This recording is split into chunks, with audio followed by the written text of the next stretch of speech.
The rise of corporate dominion. The year was 2187, and humanity had already spread its wings beyond Earth's atmosphere.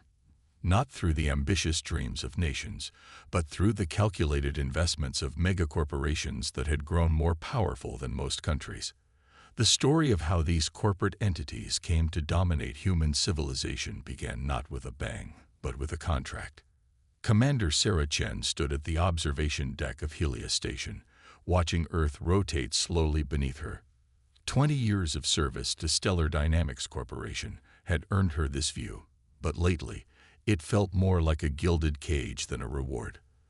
The blue marble below seemed impossibly distant, not just in space, but in terms of freedom.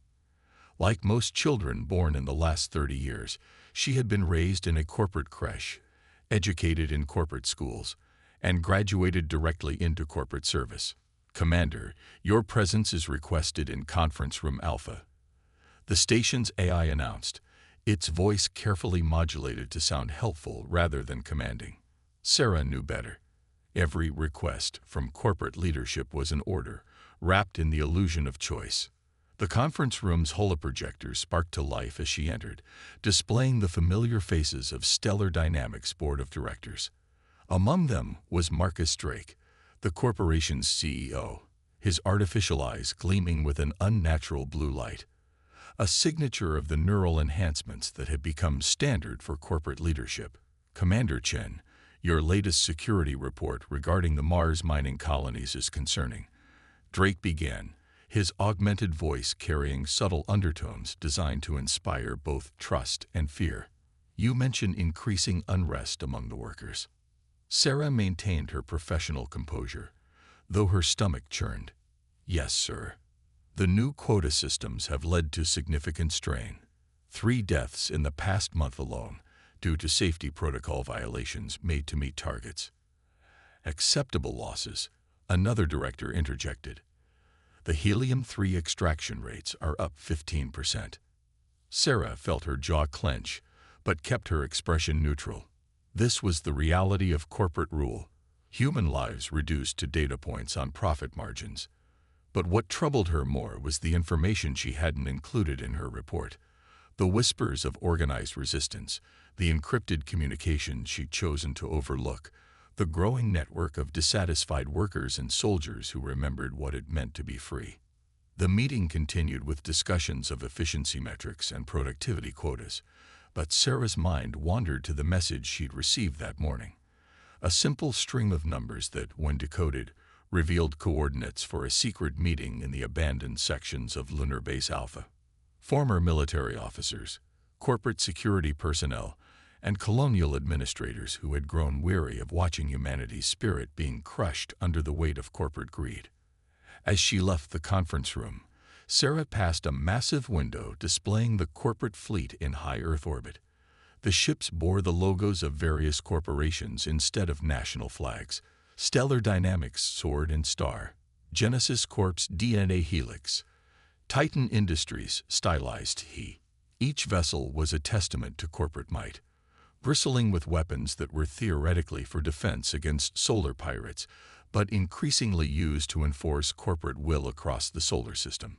In her private quarters that evening, Sarah accessed a heavily encrypted terminal. The Resistance needed information about corporate fleet movements, and she had finally decided whose side she was on. As she transmitted the data, she thought about her grandfather's stories of Earth before the corporate takeover, of nations that, for all their flaws, at least pretended to serve their citizens rather than shareholders. The corporations had promised efficiency, technological advancement, and prosperity. They had delivered, but at the cost of humanity's soul. As Sarah finished her transmission, she noticed a new message. Operation Prometheus is go. Humanity remembers. She smiled grimly, knowing that the first moves in a long game were about to begin. In the shadows of the solar system, change was stirring. The corporations had built their empire on the assumption that humans would always choose comfort over freedom, profit over principle. They were about to learn how wrong they were. The seeds of rebellion were already sprouting, nurtured by the very systems meant to suppress them. and Sarah Chen would be there to watch them grow. Seeds of rebellion. The mines of Mars were never silent. Even in the designated rest periods, the massive drilling machines hummed with standby power, and the life support systems created a constant background whisper. But tonight, in Mining Complex 217, different sounds echoed through the maintenance tunnels, the hushed voices of miners planning revolution. Dr. Marcus Zhang, officially listed as Chief Resource Optimization Specialist for Genesis Corporation's Martian operations, pressed his hand against the scanner that would grant him access to the restricted maintenance sector. His credentials were impeccable. 20 years of loyal corporate service had earned him that much. What his superiors didn't know was how he'd spent those years documenting every abuse, every acceptable loss, every instance of corporate greed trumping human dignity. The gathering was already in progress when he arrived. 30 people crowded into a maintenance bay designed for 10, their faces illuminated by the dim red emergency lighting. Among them, Marcus spotted Diana Wells, a former corporate security officer who'd been demoted to tunnel patrol after questioning the disappearance of 3 workers who'd tried to form a labor council. "The corporations have made a critical mistake," Marcus announced to the assembled group. "They'd forgotten that their greatest resource isn't the helium-3 we mine, or the rare earth elements we process. It's us, the human beings they've tried to turn into organic machinery." He activated a holographic display, showing data that had taken years to compile. "Look at these mortality rates. Look at the genetic damage from unsafe mining practices. Look at the psychological evaluations they tried to bury. They're not just exploiting us. They're slowly killing us." A murmur ran through the crowd. These were people who had lived their entire lives under corporate rule, who had been taught that the companies were humanity's salvation. But they were also people who had watched friends die in preventable accidents, who had seen children born with mutations from radiation exposure, who had felt their own humanity being stripped away piece by piece. "But we have something they don't expect." Diana stepped forward, her scared face catching the red light. "We have Commander Chen's intel from the Helia station. The corporate fleets are stretched thin, trying to maintain control over too much territory. And we have this." She pulled up another hologram, showing a massive underground complex deep beneath the Martian surface. "While they've been focused on mining resources, we've been building. Every equipment malfunction that created an unauthorized tunnel, every miscalculated explosive charge that opened up new caverns, it was all part of the plan. We've created a hidden city that can house thousands." The implications were staggering. A base of operations beyond corporate control, built right under their noses. Marcus watched the hope dawn in the eyes of the assembled workers. Hope was dangerous to corporations. It made people think beyond their next quota, beyond their next performance review. "But we're not just hiding," Marcus continued. "Thanks to our friends in the engineering corps, we've been manufacturing. The corporations thought they could control us by controlling the means of production. They never considered that we might learn to build our own." The hologram shifted again, showing workshops filled with weapons, ships, and equipment. Years of skimmed resources, midnight engineering sessions, and careful planning had created an arsenal for freedom. But their greatest weapon wasn't the guns or ships. It was information. "The corporations keep us divided. Earth from Mars, Mars from Venus, colonies from each other. They think that if we never meet, never talk, never realize we share the same struggles, we'll never unite against them. But they built the very networks we're using to prove them wrong." Marcus pulled up one final display, a map of the solar system crisscrossed with lines of communication, showing cells of resistance on every corporate holding from Mercury to the Kuiper Belt. "We are not alone. The same awakening is happening everywhere. Workers, soldiers, engineers, even some corporate executives who've remembered their humanity. We're all part of something bigger." As if on cue, a message flashed across the display. "Operation Prometheus. Phase 2 initiated." The room erupted in hushed excitement. Phase 2 meant that the resistance on Venus had successfully taken control of 3 atmospheric processors. The corporations would have to respond, drawing their forces away from Mars. "The next 48 hours will determine everything," Diana announced. "Each of you knows your role. Remember, we're not just fighting for ourselves. We're fighting for every human being who's ever been treated like property, for every child born into corporate bondage, for every dream that's been sacrificed to a quarterly profit report." As the meeting dispersed, Marcus stayed behind, studying the maps and charts that represented years of careful planning. The corporations had built their power on the assumption that humans were predictable, that they could be controlled through a careful balance of reward and punishment. They were about to learn that the human spirit was anything but predictable.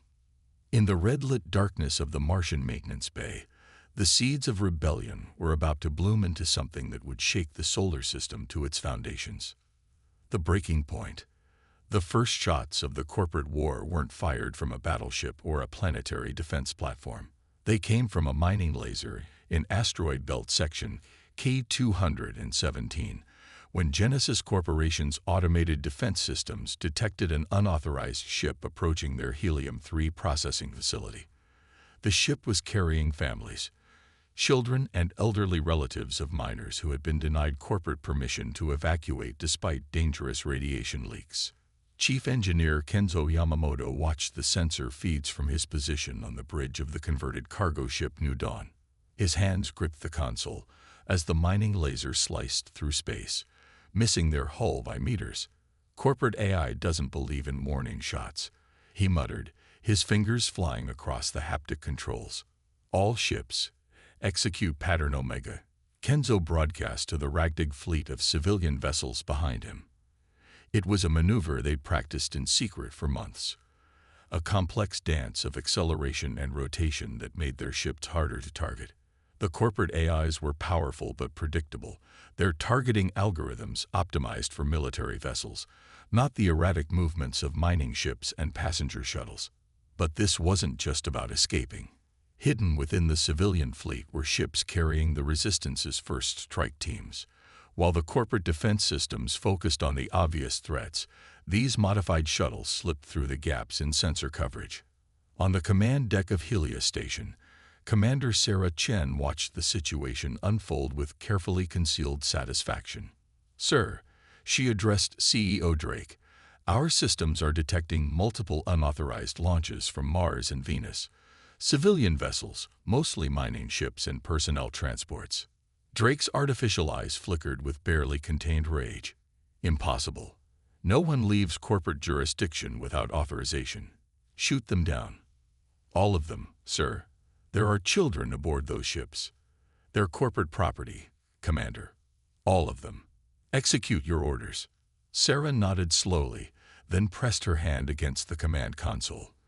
Instead of targeting coordinates, she entered a very different sequence, one that triggered emergency protocols written by Resistance programmers who had spent years hiding backdoors in corporate systems. Across Helios Station, security doors slammed shut, trapping corporate executives in their luxury quarters. Life support remained active, but every weapon system, every communication array, every corporate AI node went dark. "What have you done?" Drake demanded, his augmented voice cracking with genuine fear for the first time in Sarah's memory. "Reminded you that humans aren't property," she replied, drawing her sidearm. "And neither is Earth." The revolution had been carefully planned, but like all plans, it couldn't survive contact with reality unchanged. As news of the civilian exodus spread, corporate forces responded with overwhelming force. Stellar Dynamics battlecruisers emerged from their docking bays, their weapons charged. Genesis Corporation's drone fleets launched from bases on Mercury, their AI pilots programmed to show no mercy. But the Resistance had anticipated this. As corporate forces mobilized, hidden weapons platforms activated throughout the solar system. Platforms built in secret by engineers like Kenzo, positioned by crews like those on the New Dawn, coordinated by officers like Sarah. The first wave of corporate drones encountered not helpless civilian ships, but a prepared defense network. Electromagnetic pulses disabled their neural networks. Hijacked mining lasers, repurposed for combat, carved through their hulls. The Resistance's modified ships, though fewer in number, fought with the desperate courage of people protecting their families. In the Martian underground, Dr. Marcus Zhang and Diana Wells coordinated the ground phase of the operation. As corporate forces focused on space battles, teams of resistance fighters emerged from hidden bases across Mars, Venus, and the lunar colonies. Their targets weren't military installations, but the corporate control centers, the computer cores that managed resource distribution, the communication hubs that maintained corporate authority, the power stations that kept their overlords in comfort while workers suffered. They never understood, Diana commented as she watched the tactical displays showing resistance forces taking control of key installations across Mars. They thought they could control humanity through technology, through artificial intelligence, through economic power.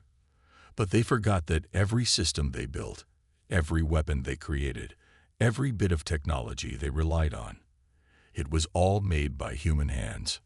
The corporate wars had begun in earnest, but not in the way the corporate leaders had expected. Instead of fighting against each other for resources and power, humanity had chosen to fight together for freedom. The casualties in these first hours were tragic but limited. The Resistance's primary targets were systems and infrastructure, not people. As the battles raged across the solar system, a message spread from ship to ship, from colony to colony, encoded in a format that corporate AIs couldn't intercept or understand. Remember Earth. Remember freedom. Remember humanity. The corporations had spent generations building their power, convinced that their control was absolute.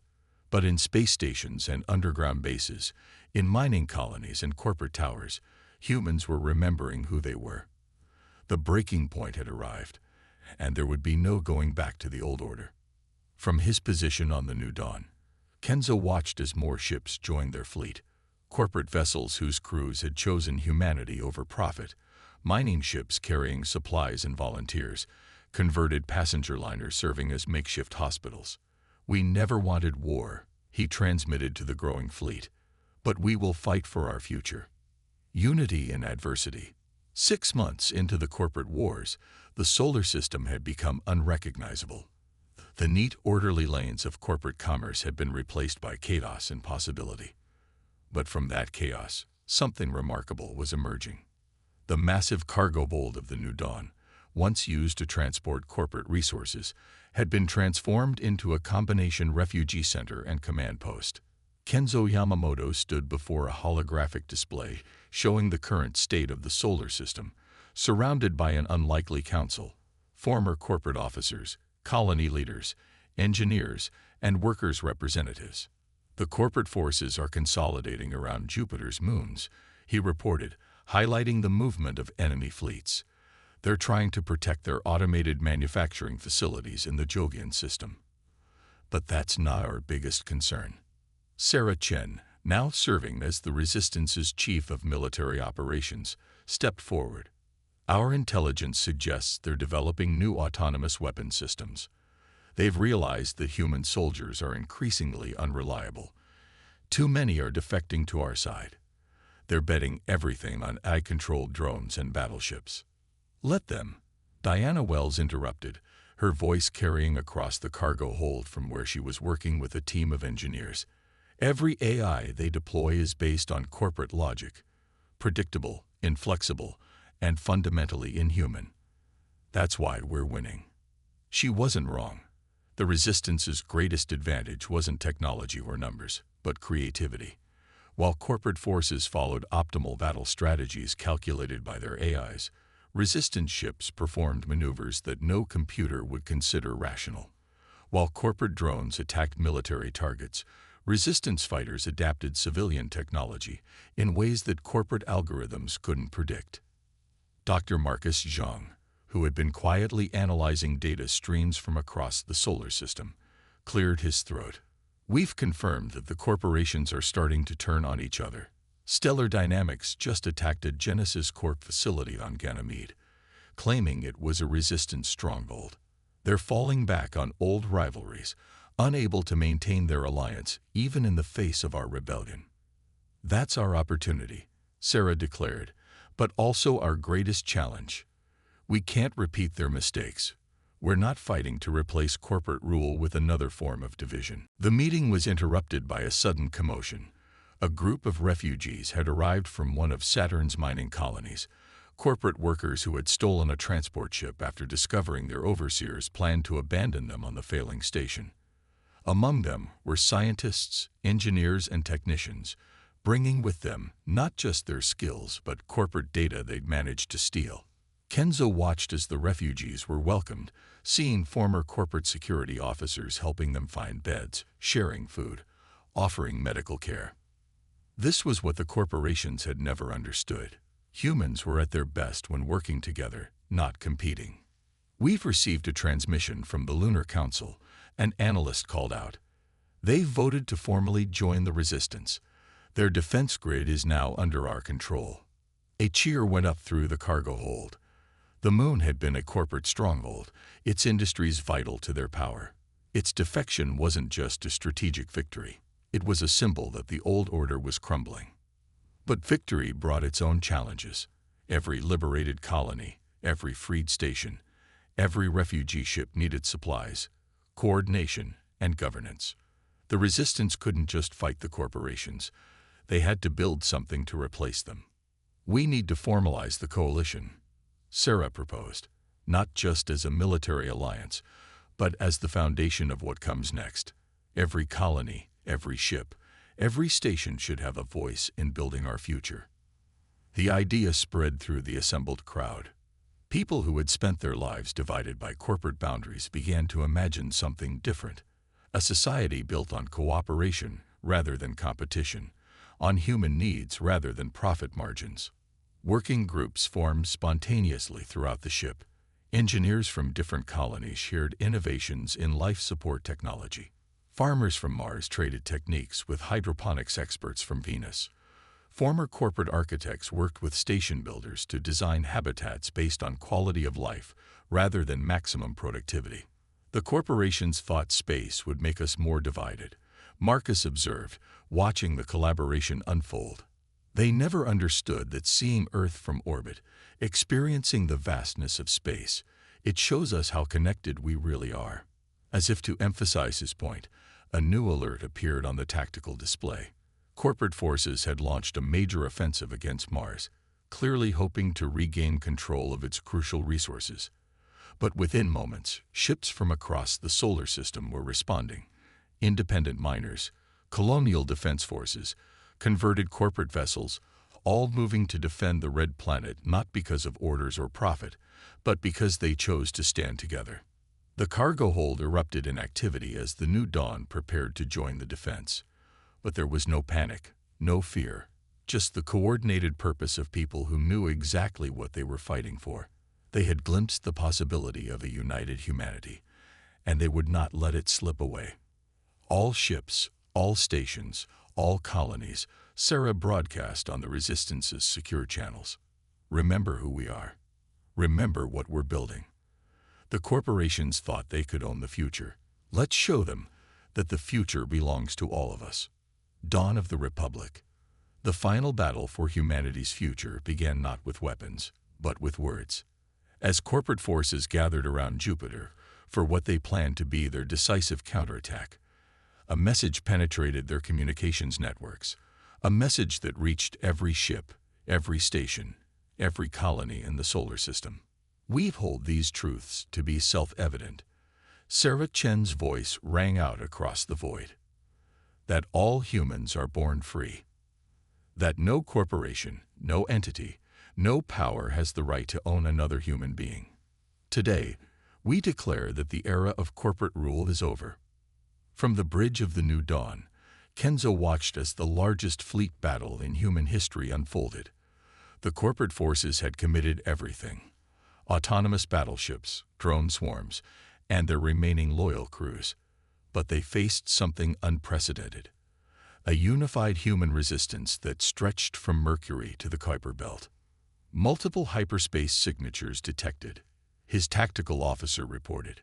corporate reinforcements arriving from their secret shipyards.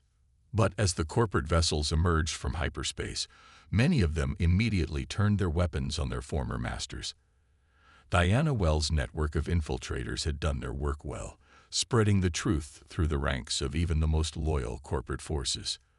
They're using their new AI weapon system, Marcus Zhang announced from his station, monitoring the data streams.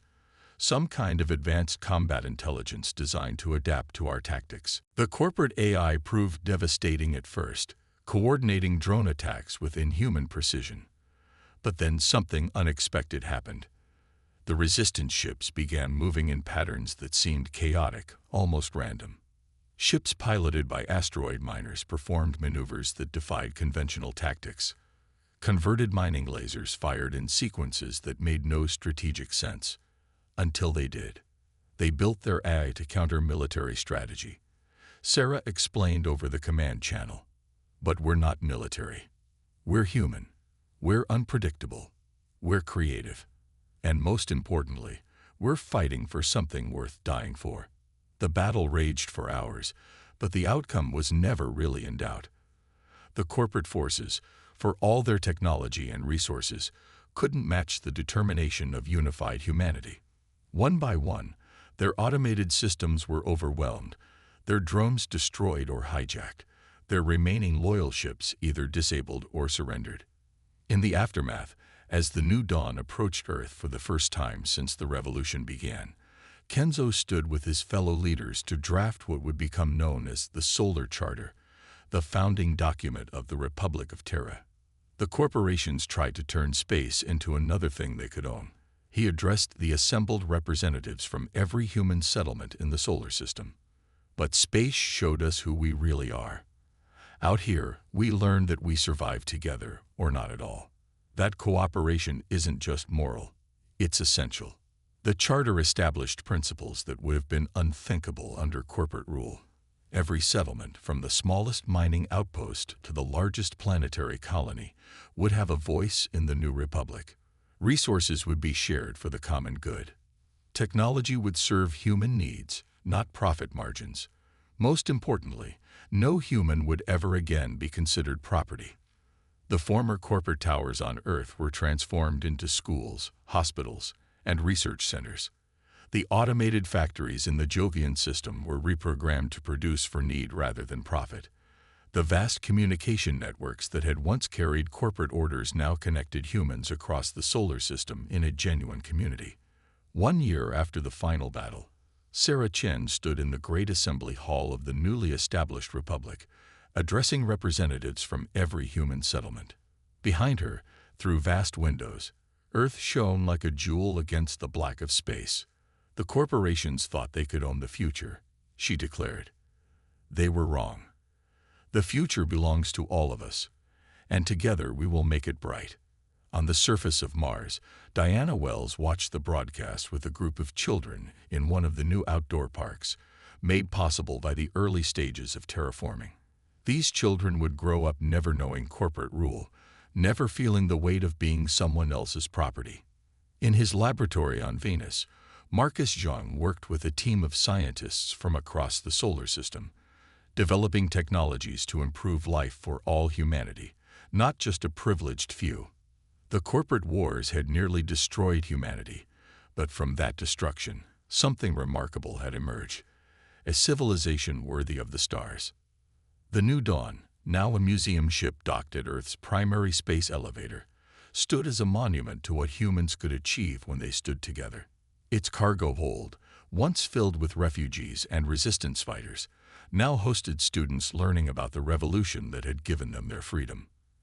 And in space stations, on planetary surfaces, and in ships traversing the solar system, humans looked to the stars with new eyes. They had learned the hardest lesson of all, that true progress comes not from competition and control, but from cooperation and freedom. The Republic of Terra was more than just a government. It was a promise to future generations that humanity would never again forget its fundamental truth, that we are all, every one of us, born free.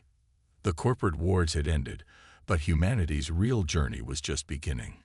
Beyond the solar system, countless stars beckoned, offering not resources to be owned, but mysteries to be explored. And this time, humanity would go forward not as corporate property, but as free people united in the greatest adventure of all, the eternal quest to understand ourselves and our place in the cosmos.